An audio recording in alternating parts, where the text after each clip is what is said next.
तो हेलो दोस्तों, स्वागत करता हूं मैं आपका अपने YouTube channel commerce with Karim sir पे। आपको तो पता ही होगा कि आपने जिस चीज़ का बहुत देर से वेट करा है वो अब वेट ओवर हो गया है।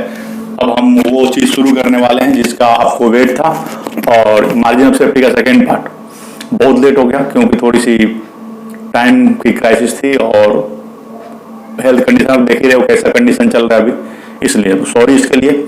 अभी हम शुरू करने वाले मार्जिन ऑफ सेफ्टी बिना किसी टाइम गवाए हुए। आइए हमारे वर्चुअल क्लास पे और सबसे पहले डिस्कस करते हैं कि मार्जिन ऑफ सेफ्टी किसे कहते हैं। देखिए, वर्ड खुद बोल रहा है कि मार्जिन ऑफ सेफ्टी, मतलब सेफ्टी का कुछ मार्जिन तो बताओ। सेफ्टी तो चाहिए लेकिन सेफ्टी का मार्जिन कितना ये बताइए। तो देखिए, आपने बोला था break even point. Break even point क्या होता है, मैं एक टेबल पे आपको समझा रहा हूं। मान लीजिए एक लाइन है, मैं बोलता हूं ये आपका ब्रेक इवन पॉइंट है, ये आपका ब्रेक इवन पॉइंट सेल है, ये आपका ब्रेक इवन पॉइंट सेल है। इसके नीचे जाएंगे, इसके नीचे वाला एरिया क्या है, ये लॉस का एरिया है। अगर आप इसके ऊपर जाते हैं, थोड़ा सा ऊपर जाएंगे हल्का सा भी, तो ये मान लो आप यहां पे चले गए, तो अगर यहां पे चले गए तो जो ये वाला एरिया आ रहा है, ये वाला, ये येलो कलर वाला, इसी को बोलते हैं मार्जिन ऑफ सेफ्टी। ठीक है, तो ये जो difference between margin of safety, difference between break even point sale और एक्चुअल सेल, इसके बीच में जो डिफरेंस है वो क्या है, मार्जिन ऑफ सेफ्टी। तो एक शायरी है इस पे मेरे तरफ से आपके लिए याद करने के लिए। ओड इवन का जमाना था, हाँ ये सारी काल्पनिक चीज है, इसको वास्तविक में ना लेंगे। ओड इवन चल रहा था केजरीवाल साहब का, तो उन्होंने बोला, उन्होंने कि मिलने नहीं आओगे। मैंने बोला ना, मेरे पास और की गाड़ी है और इवन डेट है।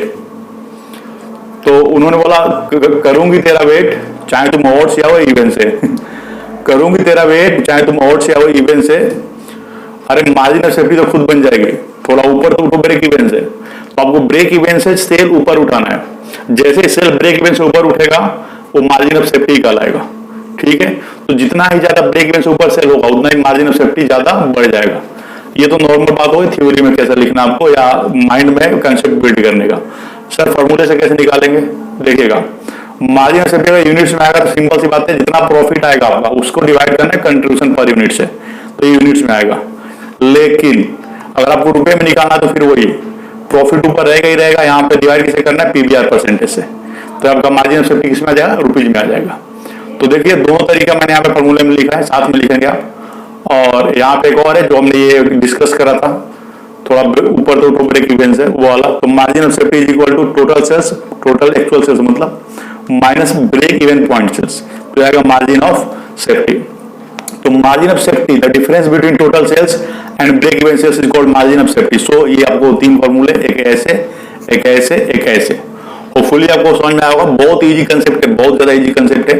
अगर आपको दोनों निकालना है, ब्रेक इवन पॉइंट सेल निकाल, आपने निकाल ही लिया ब्रेक इवन पॉइंट सेल्स। अगर आपने ब्रेक इवन पॉइंट सेल्स निकाल लिया है, टोटल सेल्स दिया है, तो फिर फॉर्मूला ना लगाएं, डायरेक्ट निकाल ले ऊपर वाले फर्स्ट वाले से। अदरवाइज सेकेंड और थर्ड यूज कर सकते हैं। एक क्वेश्चन देखते हैं, इसमें देखिएगा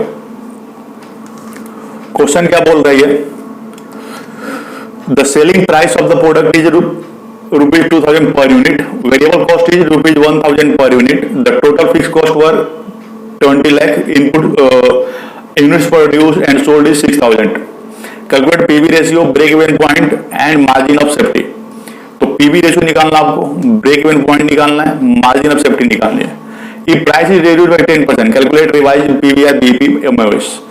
तो दो बार इस क्वेश्चन करना है, एक बार तो इसी रेट पे, एक बार प्राइस रिड्यूस होगा 10% से।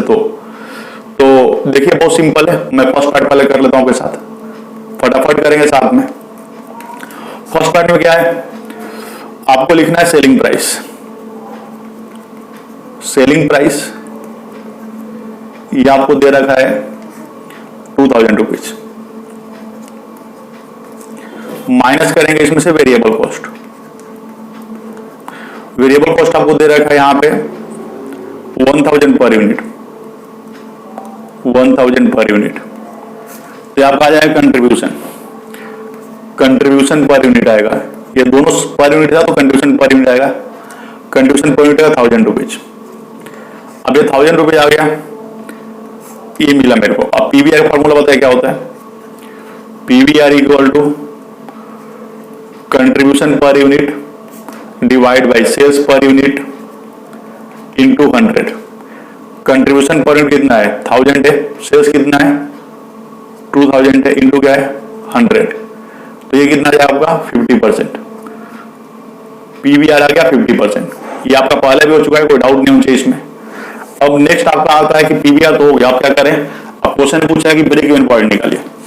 तो ब्रेक इवन पॉइंट के लिए आपको पता ही होगा, फॉर्मूला सिंपल है, break even point is equal to, break even point is equal to, आपको क्या करना है, फिक्स कॉस्ट। कितना है फिक्स कॉस्ट 20 लाख, तो 20 लाख यहाँ पे fix cost, 20 lakh divided by 50%, तो आप इसको डिवाइड करेंगे 20 लाख डिवाइड बाई 50%, तो ये आपको आएगा 40 लाख।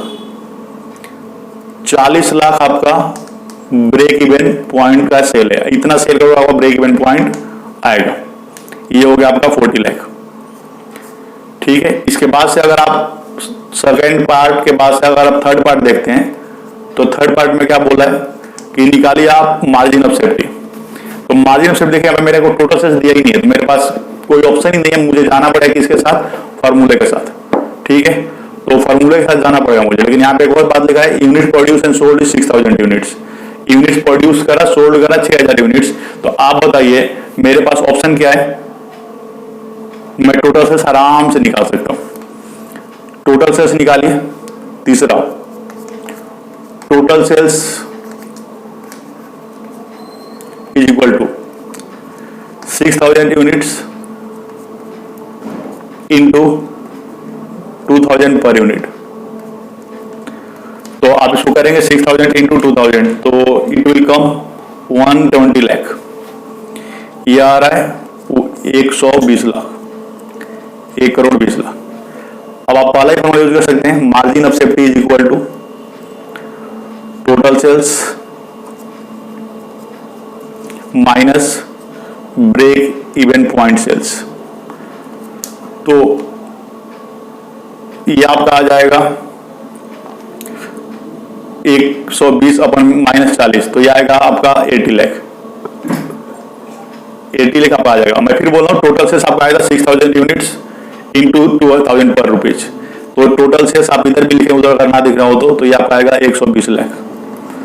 ठीक है, कैसे आया, 6000 यूनिट्स इंटू 2000 पर यूनिट। तो ये आपका क्वेश्चन था, फर्स्ट पार्ट खत्म हुआ। सेकेंड पार्ट में क्या बोला है कि अगर प्राइस 10% ड्रॉप कर जाए तो क्या होगा। तो देखिए वो तो रिवीजन हो गया क्वेश्चन का, मैं आपको सिंपल से करके छोड़ रहा हूं, बाकी आपको कंप्लीट करेंगे इसे।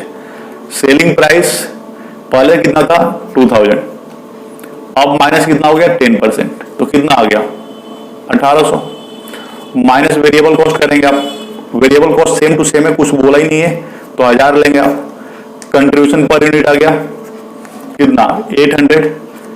अब इसके अकॉर्डिंग आप पीवीआर निकाल लेंगे, इसी अकॉर्डिंग आप निकालेंगे क्या ब्रेक इवन पॉइंट, इसी अकॉर्डिंग क्या निकालेंगे मार्जिन ऑफ सेफ्टी। तो तीनों आप इस पे निकालेंगे। आप आई होप कि आपसे हो जाएगा, ना हो तो कमेंट करके बताएंगे। नेक्स्ट देखेंगे आप, इसके बाद से आपका जो नेक्स्ट टॉपिक होगा वो होगा मार्जिन ऑफ सेफ्टी के बाद से आपका ब्रेक इवन चार्ट। बहुत इंपॉर्टेंट है ये भी, मैं आपको पहले बता देता हूं कि पेपर में ये बहुत कम आता है, बहुत कम मतलब बहुत कम आता है, कभी भी जल्दी आता नहीं। मेरे अकॉर्डिंग शायद ही एक बार आया होगा, लेकिन एक बार डिस्कस कर लेते हैं, अगर आ जाता है बाय द वे तो ठीक है। वैसे भी अभी पैटर्न चेंज हो रहा है क्योंकि ऑनलाइन पेपर हो रहा है, तो हो सकता है वो भी क्वेश्चन दे जो आपका कभी आता नहीं है। तो when fixed cost variable cost and selling price is given with production units, तो बहुत सिंपल काम करना आपको। देखिएगा हमेशा ध्यान रखेंगे कॉस्ट को कहां दिखाना है और रेवेन्यू कहां दिखाना है। कॉस्ट एंड रेवेन्यू हमेशा वाई एक्सिस पे, यूनिट प्रोड्यूस कहां पे आएगा एक्स एक्सिस पे। तो मैं बोलता हूं क्वांटिटी ऑन एक्स और रुपीज का जो भी मेटर है, चाहे वो कॉस्ट हो चाहे रेवेन्यू हो, वो कहां पे वाई पे आएगा। तो draw the total cost curve and total sales curve given data. अब जो डेटा दिया उससे आपको दोनों कर्व ड्रॉ करना है, टोटल कॉस्ट कर्व और total sales curve. The intersection point, जहां दोनों इंटरसेक्ट करते हैं अब एक दूसरे को, तो वहां पे क्या होगा ब्रेक इवन पॉइंट आएगा। ठीक है, लेकिन कैसे आएगा, जैसे मान लो ये आपका ये रहा, ये आपका यहां से जा रहा है, ये यहां से जा रहा है, और ये इंटरसेक्ट कर रहा है, तो सीधा यहाँ पे लेना ये वाला, ये क्वांटिटी निकालना, आपको क्वांटिटी पे आएगा ये, ठीक है। तो सीधा लेना वर्टिकली एक्स एक्सिस पे, वही लिखा है वर्टिकली ऑन एक्स एक्सिस। देखिए फटाफट क्वेश्चन से समझ में आएगा आपको क्या लिखा है यहाँ पे। ये दे रखा आपको वेरिएबल कॉस्ट पर यूनिट, तो मैं इसी को यहीं पे सॉल्व कर दिखा रहा हूँ, इसी टेबल से बना रहा हूँ। थोड़ा सा टेबल आप ग्राफ पे बनाएंगे तो बेटर बनेगा, मैं ऐसे ही बना रहा हूँ फिर भी। अगर आप देखें यहाँ पे तो यहीं पे सॉल्व करते हैं, 2 मिनट लगेगा।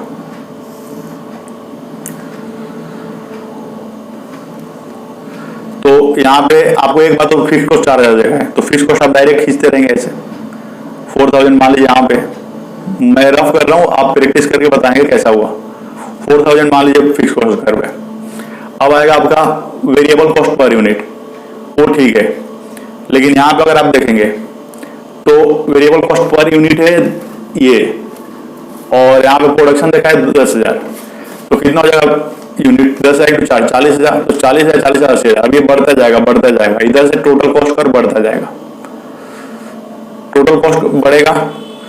और जब टोटल कॉस्ट कर बढ़ेगा तो जाहिर सी बात आपको क्या चाहिए, एक से आपको टोटल सेल्स, तो टोटल सेल्स भी बढ़ेगा ना, तो टोटल सेल्स कितना जाएगा, ये जाएगा 10,000 × 50, तो 50,000। तो जहां पे दोनों इंटरसेक्ट कर रहे हैं, जहां भी इंटरसेक्ट कर रहे हैं, मान लीजिए इन्होंने क्या करा, ये 10,000 × 5 50,000, तो यहाँ पे आइए सेल्स का, यहाँ पे चलिए काम कर दें, ये रुपीज ही रखेंगे सेल्स को भी। सेल यहाँ पे आया 50,000, यहाँ पे ऐसे 1 लाख।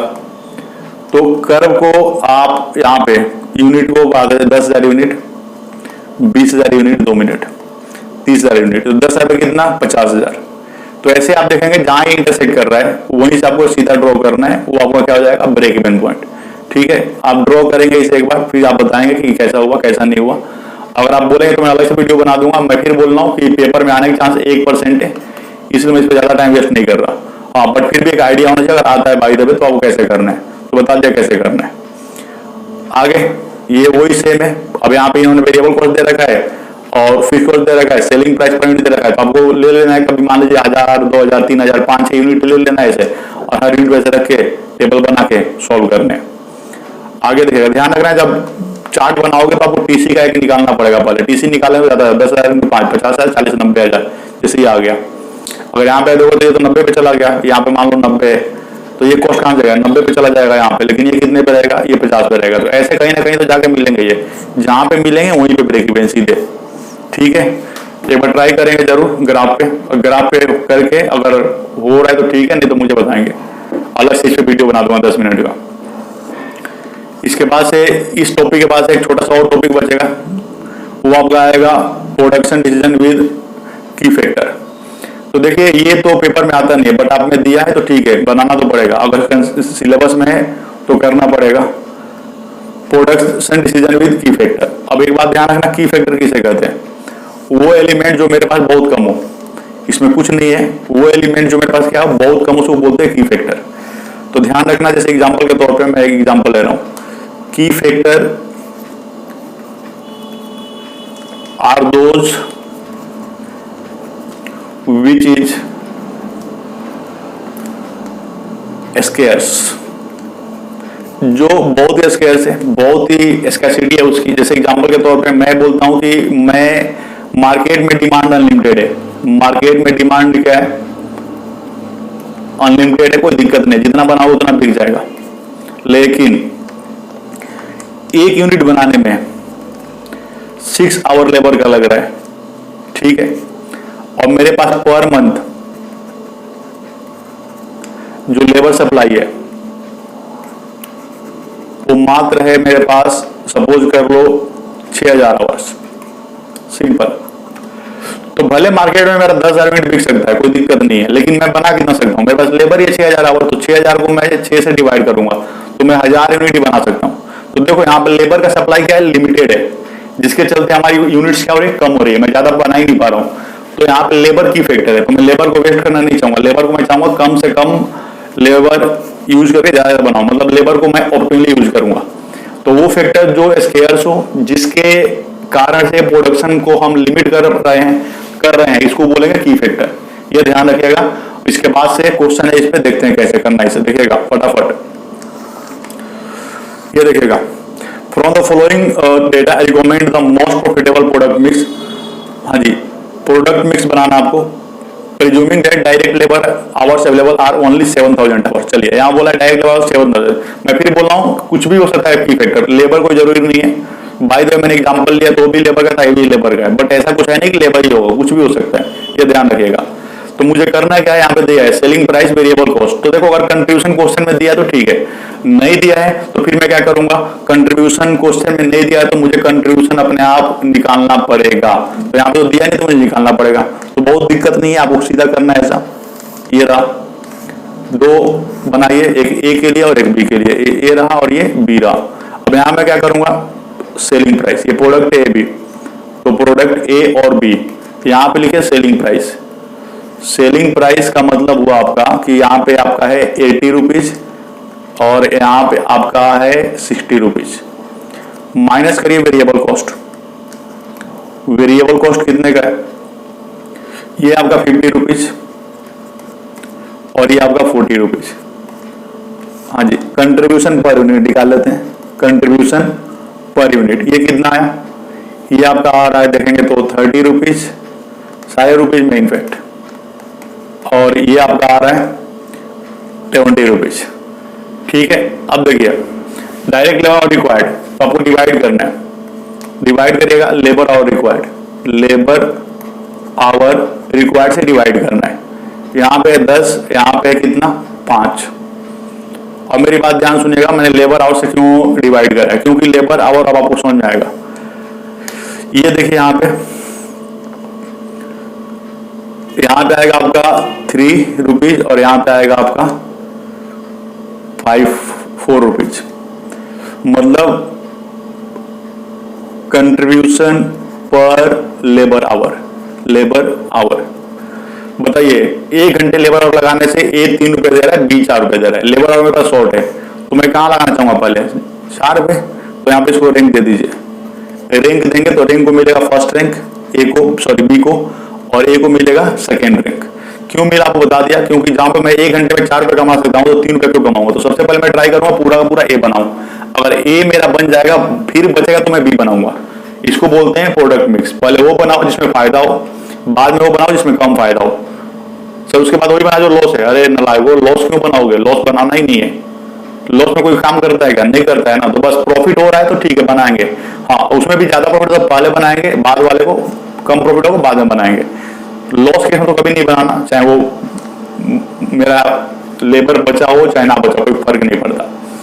अब यहाँ पे एक और बात करें तो maximum demand for product is 500 units. हाँ जी, प्रोडक्ट ए की मैक्सिमम डिमांड कितनी है, 500 यूनिट्स है, और that of B is unlimited. आप एक काम करना है, इसको प्रोडक्ट बी की डिमांड करना 1000 यूनिट्स, ये थोड़ा सा क्वेश्चन चेंज करना। The maximum demand for product B is 1000 units, 1000 units, and that of product A is unlimited। उल्टा करना, B की मैक्सिमम डिमांड 1000 यूनिट्स की है और A की अनलिमिटेड है। रिपीट कर रहा हूं, B की 1000 यूनिट्स की डिमांड है, क्वेश्चन थोड़ा चेंज करेंगे, और A की डिमांड क्या है, अनलिमिटेड है। ठीक है, अब बोल रहा है यहाँ पे फिक्स ओवरहेड रुपीज 20,000 और आपको ऊपर ही बोला है प्रोडक्ट मिक्स बनाना है। तो बहुत सिंपल है, आपको देखिए कैसे करना है। आपको एक टेबल बनानी पड़ेगी पहले, यहां पे लिखना पड़ेगा रैंक, यहां पे रैंक 1 और यहां पे रैंक 2। यहां प्रोडक्ट लिखिए, किसको आपने रैंक 1 दिया था, तो रैंक 1 आपने दिया था बी को और रैंक 2 दिया था आपने ए को। हाँ जी, यूनिट कितना प्रोड्यूस करना चाहते हैं आप, तो मैंने बोला ना कि सबसे पहले मैं ट्राई करूंगा जिसका रैंक 1 उसको बनाने का। तो यूनिट्स में बनाऊंगा आपका 1000 यूनिट्स बी का, रैंक 1 वाले का पूरा बनाऊंगा। 1 यूनिट कितना लगता है, शायद 5 घंटे। टोटल कितने लग गए, यहाँ पे लिखेगा यूनिट्स और यहाँ पे आपका time per unit, total time taken, total time taken कितना आएगा, 1000 इंटू 5, 5000 यहाँ पे। अब यहाँ पे आएगा बैलेंस टाइम निकालना है, बैलेंस टाइम कितना बचा, मेरे पास टोटल टाइम 7,000 7,000 5,000 माइनस किया, कितना बचा, 2,000 बचेगा। अब 2000 में यहाँ पे ध्यान रखना, यूनिट्स मुझे कितना बनाना है मेरे हाथ में है ही नहीं, तो मैं यहाँ पे एक काम करता हूँ, जो बचा हुआ टाइम है उसको मैं डिवाइड करूँगा किससे, यूनिट पर आवर से। तो 10 यूनिट बन जाता है 1 घंटे में, सॉरी 10 घंटे में 1 यूनिट, तो मैं बी का मात्र 200 यूनिट बना सकता हूँ। तो 200 अब इंटू आप 10 करके देख सकते हैं, 10 आवर, आप चाहें तो डायरेक्ट लिखिए, यहाँ पे कितना आ जाएगा 2000। बताइए लेबर कितना बचेगा, बिल्कुल नहीं बचेगा, नील बचेगा। तो ये मेरा प्रोडक्ट मिक्स हो गया, ये प्रोडक्ट मिक्स हुआ मेरा, कैसे हुआ देखिएगा। अब इसका मतलब ये होगा कि मैं बनाऊंगा कैसे, मैं बनाऊंगा पहले बी फिर बनाऊंगा ए। अगर आपको चेक करना है कि प्रॉफिट कैसे आ रहा है तो देखिएगा, बहुत सिंपल, ये भी बहुत सिंपल है। यहाँ पे ए है और यहाँ पे बी है, आप देखेंगे यहाँ पे कंट्रीब्यूशन पर यूनिट आपने निकाला था, कंट्रीब्यूशन पर यूनिट बोल रहा मैं, लेबर को छोड़ दीजिए फिलहाल के लिए, लेबर का काम करना मैं जितना होता है कर लिया। कंट्रीब्यूशन पर यूनिट आ रहा था मेरा, एक में 30 एक में 20 आ रहा था, एक में 30 एक में 20। तो यहाँ पे देखिए, यहाँ पे 30 आ रहा था, यहाँ पे 20 आ रहा था। अब मैं करता हूँ into units produce, units produced. तो यूनिट्स आपने जो प्रोड्यूस करा है वो आपने ए का करा है मात्र 200 यूनिट और आपने बी का करा है 1000 यूनिट, जो कि मैक्सिमम डिमांड था इसका। टोटल कंट्रीब्यूशन कितना आएगा, 30 इंटू 200, ये आपका आएगा 6000 रुपीज। और यहाँ पे आएगा आपका 1000 इंटू 20, यह आएगा आपका 20,000 रुपीज। ठीक है, तो ये आपका 20,000 आ गया। और आप दोनों का जो के करेंगे तो टोटल कंट्रीब्यूशन कितना आ रहा है, 26,000, यही आ रहा है ना, टोटल कंट्रीब्यूशन कितना आ रहा है 26,000। माइनस करेंगे इसमें से, फिक्स कॉस्ट दे रखा था शायद आपको, दे रखा था ना, हाँ फिक्स कॉस्ट आपको दे रखा है, हाँ 20,000, 20,000 माइनस करें, अब वो प्रॉफिट आया 6,000 का। सोचिए अगर आप उल्टा करे होते, उल्टा मतलब आपने अगर पहले ए बनाया होता तो ये बनाने में आपको कितने लग जाते लेबर, पूरा बनाते कितना, अनलिमिटेड डिमांड है तो आप पूरा ये बनाते, तो ये आपका बनता कितना 7,000 लेबर है, डिवाइड बाय आप कितने से करते 10 से, तो 700 बनाते, 700 कंट्रीब्यूशन कितना मिलता 20 के रेट से, सॉरी 30 के रेट से, सॉरी, तो 21,000 कंट्रीब्यूशन आपको मिलता, माइनस करते फिक्स कॉस्ट जो कि 20,000 था, तो आपको 1,000 की प्रॉफिट आती। ये अंतर है, अगर आप प्रोडक्ट मिक्स फॉलो करोगे तभी प्रॉफिट मैक्सिमाइज होगी, ऐसे ही बनाओगे एम ई तो प्रॉफिट आएगा एम ई। इसलिए ट्राई करना हमेशा कि प्रोडक्ट मिक्स फॉलो करें प्रोडक्शन में, ताकि मेरी प्रॉफिट क्या हो, मैक्सिमाइज हो। तो ये आपका था प्रोडक्शन विद की फैक्टर, विद 2 की फैक्टर, 3 की फैक्टर होता है, बट आप में तो ये भी आने का चांस कम है, तो 2 3 का कोई मतलब नहीं है। अगला है मेक और बाय डिसीजन, मेक और बाय डिसीजन। देखिएगा इसका एक सिंपल सा लॉजिक है, आपको मैं बता रहा हूं। मेक और बाय में कुछ नहीं करना है, मैं ये देखूंगा कि वाली बात तो बताऊं आपको कि यहाँ पे मेरे को एक दो टेबल बनेगा, ये एक इधर रहेगा बाइंग, इधर रहेगा प्रोडक्शन कॉस्ट, इधर रहेगा बाइंग कॉस्ट। ठीक है, प्रोडक्शन कॉस्ट में जो भी रिलीवेंट कॉस्ट है, मैं रिपीट कर रहा हूं, रिलीवेंट कॉस्ट बोले तो वेरिएबल कॉस्ट, वो मैं सारे इसमें ऐड करूंगा, सारे के सारे इसमें ऐड करूंगा और ऐड करके उसको निकालूंगा मैं टोटल। और यहाँ पे जो आपका दूसरा है बाइंग कॉस्ट में, वो मैं उसके सारे कॉस्ट को ऐड करूंगा। बताइए अगर बनाने में 100 लग रहा है और खरीदने में 90 में मिल रहा है तो बेहतर क्या है, बाई कर ले। उल्टा अगर खरीदने में 80 लग रहा है, बनाने में 80 लग रहा है, खरीदने में 90 लग रहा है, तो बेटर है कि बना ही ले। तो बस ये आपको करना है, एक बार प्रोडक्शन कॉस्ट निकाल लें, लेकिन ध्यान रखना रिलेवेंट कॉस्ट, फिक्स कॉस्ट नहीं लेंगे इसमें, और एक बार बाइंग कॉस्ट निकाल लें, जिनमें इनमें से जो लो होगा उसको हम क्या करेंगे, एक्सेप्ट करेंगे, जो लो होगा उसको एक्सेप्ट करेंगे, जो हाई होगा उसको रिजेक्ट करेंगे। ठीक है, तो आज इतना ही करते हैं, बाकी के 2 पार्ट अगर आप बोलोगे तो ब्रेक इवन पॉइंट वाला पार्ट और ये वाला नेक्स्ट वीडियो में कवर करेंगे। फिलहाल इतना ही, thank you, bye, take care, good night, शुभ रात्रि।